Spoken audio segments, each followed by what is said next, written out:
Voter তালিকা সংশোধনৰ জৰিয়তে বিজেপি বিৰোধী ভোটাৰৰ নাম কৰ্তন কৰিব বিচাৰিছে। বিজেপিৰ ভোট নিদিয়া মানুহৰ নাম কৰ্তন কৰি বাহিৰৰ পৰা মানুহ আনি ভোটাৰ তালিকা ভৰাব খুজিছে বিজেপিয়ে।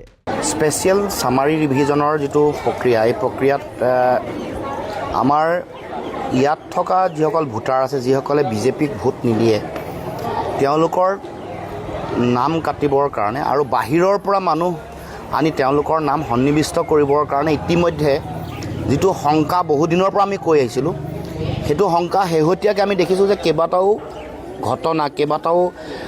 পৰিঘটনা দি কথাটো স্পষ্ট হৈছে।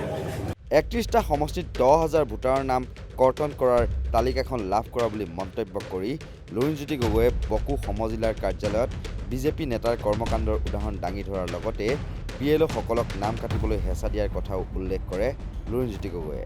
বিজেপিয়ে খিলঞ্জীয়া মানুহৰ ভোটাধিকাৰ কাঢ়ি নিব বিচাৰিছে বুলি দাবী কৰে লুৰিণে। গগৈয়ে লগতে দেশৰ গণতান্ত্ৰিক ব্যৱস্থা এটা কুখ্যাঘাত কৰিব বিচৰাসকলৰ বিৰুদ্ধে হাজাৰ হাজাৰ গোচৰ ৰুজু কৰিবলৈ ৰাইজক আহ্বান জনায়। এতিয়া বকোৰ এই গোটেই কথাটোত ইতিমধ্যে কেইবাটাও ঘটনাৰ পটভূমি আহিছে। 31টা বিধানসভা সমষ্টিত য'ত 10,000কে ভোট কটাৰ তেওঁলোকৰ লক্ষ্য আছিলে, সেই তালিকাখন আমি পাইছোঁ। তাৰ মাজত বিজেপিৰ সভাপতিগৰাকীয়ে আকৌ ভোট কৰ্তন কৰিবৰ কাৰণে নিৰ্দেশনা দিয়া কথা আমি দেখিছোঁ। আৰু শেহতীয়াকৈ বকোত তেনেকৈ অভিযোগ দি বহু মানুহক এটা ফৰ্ম ফিল আপ কৰি তেওঁলোকৰ নাম কাটিবৰ কাৰণে ইতিমধ্যে ষড়যন্ত্ৰ আৰম্ভ কৰিছে। আনকি BLOৱে নিজেই ৰাজহুৱাকৈ আহি এই গোটেই কথাটোক যে নাম কাটিবৰ কাৰণে তেওঁলোকক যে হেঁচা দিছে, বল প্ৰয়োগ কৰিছে, এই কথা ইতিমধ্যে এগৰাকী BLOৰ মুখত এই কথাটো স্পষ্ট হৈছে। আৰু তাৰ উপৰিও আমি দেখিছোঁ যে বিভিন্ন ঠাইত এনেকৈ ক'ৰবাত কিছু মানুহৰ নামত 100খনমান ফৰ্ম ফিল আপ কৰি দিয়া হৈছে। মানুহগৰাকীয়ে নাজানে, যিগৰাকীয়ে কমপ্লেইন দি পিনে মানুহৰ নাম কাটিবৰ কাৰণে উঠি পৰি লাগিছে। এতিয়া সেইকাৰণে মই ক'ব খুজিছোঁ, আগতে 31টা আছিলে 10,000কে ভোট কটাৰ তেওঁলোকৰ লক্ষ্য। পৰৱৰ্তী দিনসমূহত তেওঁলোকে আৰু 29টা সন্নিৱিষ্ট কৰি 5,000ৰ পৰা 10,000, আগৰ 31টাত 10,000তকৈ বেছি কাটিবলৈ তেওঁলোকে লক্ষ্য স্থিৰ কৰিছে। তাৰমানে অসমৰ আমাৰ মানুহৰ খিলঞ্জীয়া মানুহ, যিসকল ইয়াৰ থলুৱা বাসিন্দা, সেই মানুহৰ ৰাজনৈতিক অধিকাৰ কাঢ়ি নিবৰ কাৰণে চিন্তা চৰ্চা কৰিছে। এটা সময়ত ভোটাৰ তালিকাত অবৈধ বিদেশীৰ উপস্থিতিৰ কাৰণে ঐতিহাসিক অসম আন্দোলনৰ সূচনা হৈছিল। এতিয়া আকৌ পুনৰ অসমৰ মানুহৰ ৰাজনৈতিক অধিকাৰ কাঢ়ি ল'বৰ কাৰণে চিন্তা চৰ্চা কৰিছে। এইটো কোনো কাৰণে গ্ৰহণীয় নহয়। যিসকলে এই কাম কৰিছে, যিসকলে ভুৱাকৈ এনেকৈ অভিযোগনামা তেওঁলোকে দি মানুহৰ নাম কৰ্তন কৰিবলৈ বিচৰা ব্যক্তিসকলৰ বিৰুদ্ধে চৰকাৰে চৌমতো কেছ লৈ তেওঁলোকক বিৰুদ্ধে কঠোৰ শাস্তি ব্যৱস্থা গ্ৰহণ কৰিব লাগে। বিজেপিৰ যিসকল কৰ্মকৰ্তা আছে তেওঁলোকৰ বিৰুদ্ধেও কঠোৰ ব্যৱস্থা গ্ৰহণ কৰিব লাগে।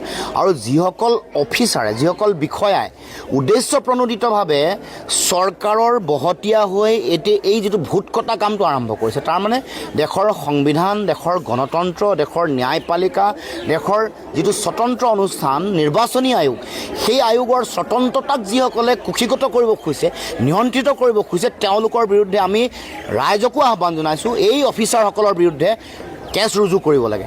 হাজাৰ হাজাৰ লাখ লাখ কেছ ৰুজু কৰি সেইসকল অফিচাৰকো নিষ্ঠাৰ দিব নালাগে। আৰু যিসকলে এই কাম কৰিছে, এই ষড়যন্ত্ৰমূলকভাৱে ভোটাধিকাৰ কাঢ়ি নিয়া, বৈধ ভাৰতীয় নাগৰিকৰ, দেশৰ নাগৰিকৰ ভোটাধিকাৰ কাঢ়ি লোৱা যিটো কথা বতৰা, সেই কথা বতৰাৰ বিৰুদ্ধে সকলো আগবাঢ়ি আহিব লাগে। এতিয়া বিজেপিয়ে নিৰ্বাচন জিকিব তেওঁলোকে নোৱাৰে, এইটো কথা স্পষ্ট হৈ গৈছে।